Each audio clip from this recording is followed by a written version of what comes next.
أو زد عليه ورتل القرآن ترتيلا اعوذ باللہ من الشیطان الرجیم پناہ مانگتا ہوں میں اللہ کی شیطان مردود سے۔ بسم اللہ الرحمن الرحیم شروع اللہ کا نام لے کر جو بڑا مہربان نہایت رحم والا ہے۔ عالیم من المسرفین، میں ان آیات کا حوالہ آپ کو عذاب مہین سے کچھ دینا چاہ رہا ہوں، ریفرنس ٹو قرآن ابھی دیتا ہوں، میرے پاس ابھی کچھ ٹائم ہے، لیکن بہرحال انہو کانا عالیتن عالین، انہو بے شک وہ کانا تھا عالین سرکش باغی، من المسرفین اسراف کرنے والوں میں سے، من المسرفین اسراف کرنے والوں میں سے تھا، وہ تھا اسراف کرنے والوں میں سے تھا۔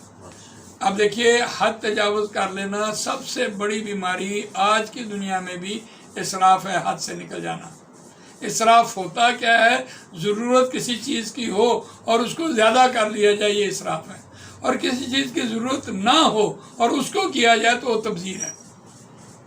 ان المبذرین کانوا اخوان الشیاطین، جو ضرورت نہیں ہوتی ان کاموں کو لیے پھر رہے ہوتے ہیں وہ تبذیر میں آتے ہیں، اور جس کی ضرورت ہوتی ہے اور وہ زیادہ بڑھ چڑھ کر کیا جائے تو اسراف ہے۔ ہماری زندگیوں میں اسراف بھی ہے اور تبذیر بھی ہے، اس لیے یہ ہمیں دکھ دینے والا عذاب ہے، رسوا ہونے والا۔ اور دیکھیے اس کی وجہ کیا ہوئی، قرآن نے ایک جگہ پر بیان کیا، سورہ بقرہ میں کمال کر دیا کہ یہ جو عذاب مہین ہے اس کو ہم دیکھتے ہیں تو سورہ بقرہ میں اس کو کلیئر کیا، اور پہلی مرتبہ وہاں آیت آئی ہے وَلَقَدْ آتَيْنَا مُوسَى الْكِتَابَ وَكَفَّيْنَا مِن بَعْدِهِ بِالرُّسُلِ وَآتَيْنَا عِيسَى ابْنَ مَرْيَمَ الْبَيِّنَاتِ وَأَيَّدْنَاهُ بِرُوحِ الْقُدُسِ أَفَكُلَّمَا جَاءَكُمْ رَسُولٌ بِمَا لَا تَهْوَىٰ أَنفُسُكُمُ اسْتَكْبَرْتُمْ فَفَرِيقًا كَذَّبْتُمْ وَفَرِيقًا تَقْتُلُونَ۔ یہ جو رکوع ہے، اور یہ رکوع شروع ہوتا ہے 11واں رکوع ہے پہلے پارے کا۔ اس میں خاص طور پر جو انسان کا نفس ہے اور انسان کی مرضی ہے اس کو ہائی لائٹ کیا گیا ہے۔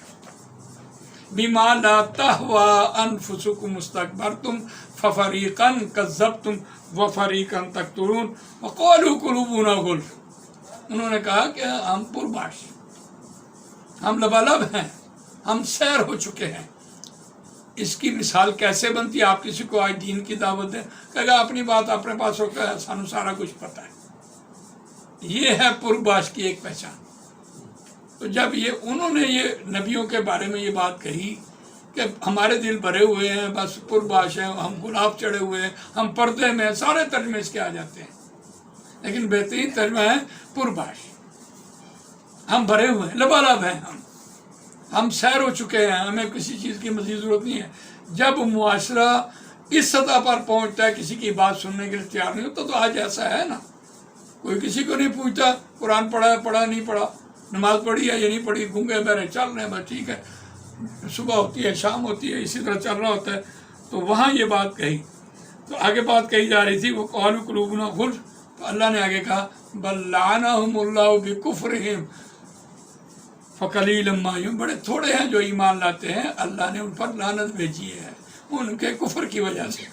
اب یہ انکار ہے، اس میں جو اصل بات دیکھنی ہے وہ لعنت کی ہے۔ لعنت ہوتی کیا ہے؟ کیا لعنت کے لفظ کو آدمی اختیار کر سکتا ہے یا کسی کے لیے بول سکتا ہے؟ یقیناً نہیں بول سکتا، کیونکہ لعنت ایسے شخص پر بھیجی جا سکتی ہے جس کی موت کفر پر آ جائے، اور انسانوں کو نہیں پتا کہ کس کی موت کفر پر آنی ہے، اللہ کو پتا ہے کس کو ہدایت نہیں ملنی، اللہ ان کے لیے لعنت بھیجتا ہے۔ وَلَمَّا جَاءَهُمْ كِتَابٌ مِّنْ عِندِ اللَّهِ مُصَدِّقٌ لِّمَا مَعَهُمْ وَكَانُوا مِن قَبْلُ يَسْتَفْتِحُونَ عَلَى الَّذِينَ كَفَرُوا فَلَمَّا جَاءَهُم مَّا عَرَفُوا كَفَرُوا بِهِ فَلَعْنَةُ اللَّهِ عَلَى الْكَافِرِينَ بِئْسَ مَا اشْتَرَوْا بِهِ أَنفُسَهُمْ أَن يَكْفُرُوا بِمَا أَنزَلَ اللَّهُ بَغْيًا